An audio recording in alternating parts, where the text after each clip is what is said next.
Esse é o final de tarde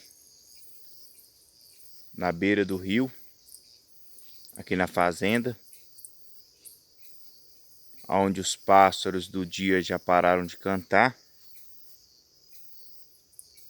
e começa a despedida de alguns pássaros já para entregar para a noite. A maioria dos pássaros já se aninharam.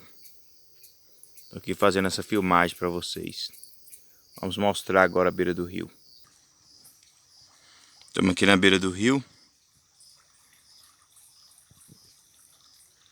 Já começando a querer escurecer. E o Urucuia está bem baixo já nessa época do ano.